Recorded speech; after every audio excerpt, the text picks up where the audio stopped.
Alice? You'll do exactly what I say if you ever want to see your wife again. I can't tell anyone except my agent Barry. Damn it, Barry, they'll kill her! You're my best friend, and I'm worried that you're not right in the head. The ransom is a manuscript I supposedly wrote that's coming true before my eyes. It happened just the way it was on that page. So dark. I have found only a few scattered pages. I want the entire manuscript. The deadline is in 2 days. I found Mr. Wake's pages. Good girl. How the hell did she get her hands on the manuscript anyway? I don't know. She's resourceful. I told you you were too hard on her. Listen, I found out all sorts of interesting stuff while I was digging around. Yeah. Mr. Wake, it's Sheriff Breaker. We have an FBI agent here, Agent Nightingale. FBI? He's anxious to see you. You'd better come to the station. Okay, I'll be right over, Sheriff. Let's make this quick, huh? Help you folks? Name's Randolph. I'm the manager. We're looking for Rose. Works as a waitress down at the diner. Rose, sure. Nice girl. Who wants to know? I'm Alan Wake. The writer, huh? I heard on the radio you were visiting. Well, I'll show you her trailer. That Rose, she's a nice girl. Always pays her rent on time. As I was saying, Al, I found all sorts of weird stuff from the local newspaper's archives. This place is crazy. Disappearances, mysterious deaths, urban legends come true, and get this, most of this stuff takes place around Cauldron Lake. Well, you ain't wrong, mister. The Indians thought the lake was a doorway to the underworld. I'm the God-fearing type myself. I don't hold with that sort of thing. Yeah, okay. Anyway, there was an island there owned by a guy called Thomas Zane. Now, some of the articles I found about him make him out to be a famous writer, but I ran a bunch of searches, couldn't find a single thing he wrote. Zane was heavily into diving, so much so that the place came to be called Diver's Isle. But the volcano under the lake erupted in 1970, and Zane went down with the island.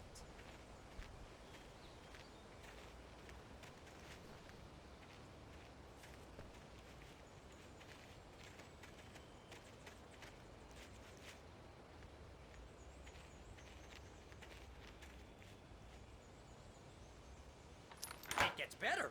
A local girl, Barbara Jagger, drowned in Cauldron Lake just a week earlier. They were lovers. Sure, Jagger's a local spook story. The Scratching Hag comes for you in the dark. Childish stuff like that. Anyway, Al, I'm just getting to the best part.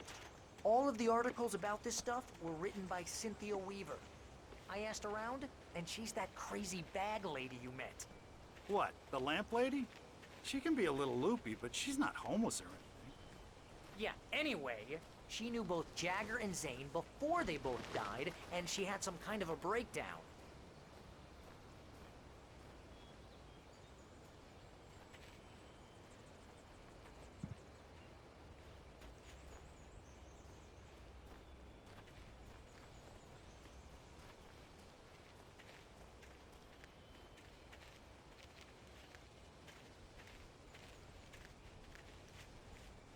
Well, mister, this here's Rose's trailer.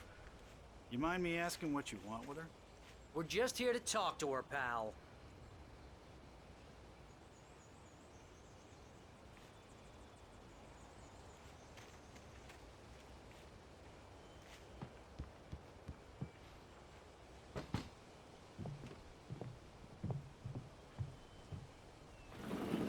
Welcome to... Oh dear, Mr. Wake. I'm so glad you're here. Rose, you have my manuscript? Oh. Oh yes. Yes. Please, come in. Hey, this is really good. Rose, Yes, my manuscript. I really need it. I understand. I know what you need. A muse to inspire you. Oh, for Barry. She doesn't have anything. Yeah, hey, Al? Al, what's... Oh... Barry! What? What?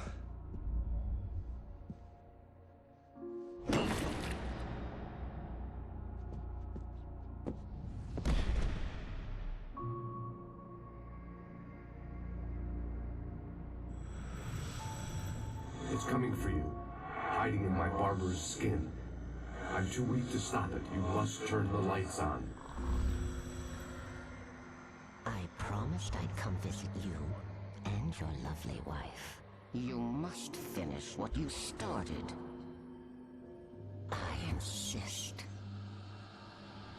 You must turn the lights on. Turn the light on. Back to work, boy.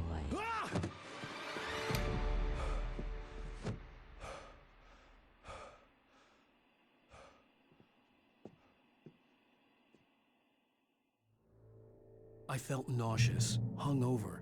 Only anger kept me going. I can't tell reality from dream anymore, but it seems I have an imaginary editor to help me. She's an old woman in a funeral dress. I call her Barbara Jagger. She's very strict.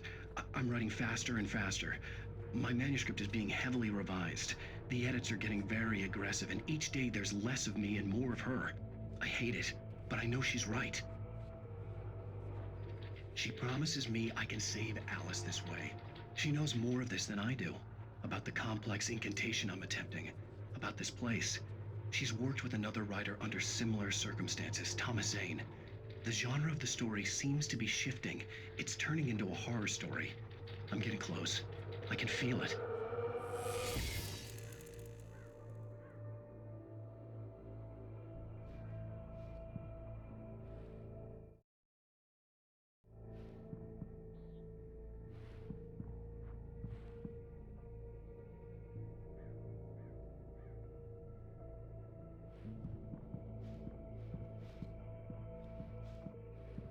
Rose took a day from me. I had less than 12 hours left to meet the kidnapper. All I could do was get Barry into the car, work something out once I got on the road.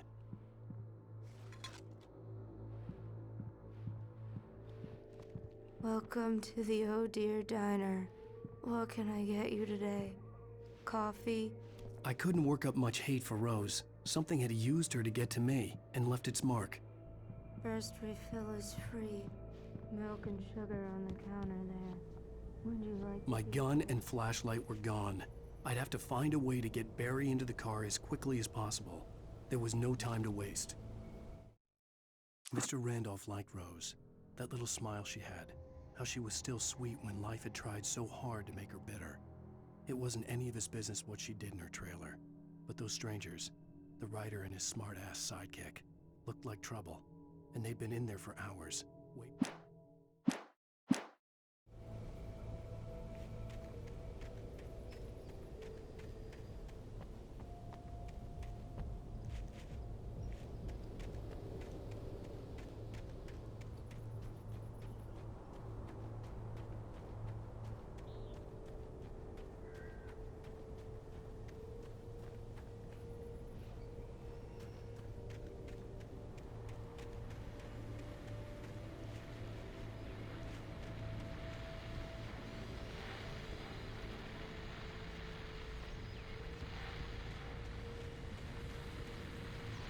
I just stepped outside to catch a breath of fresh air. Let me tell you, the weather's getting heavy. Nights like this make me especially glad I'm here talking to you and not home in bed. Once the weather takes a turn like this, I can't sleep at all. It's all tangled bed sheets and dark thoughts, punctuated by the occasional plunge into nightmare. It's just me.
you're gonna get it now.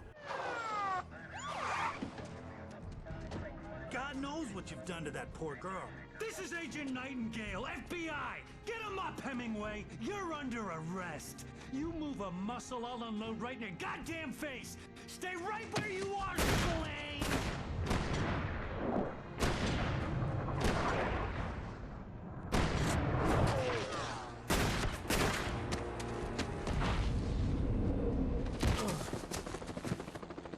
What are you? I'm standing right here, you goddamn maniac!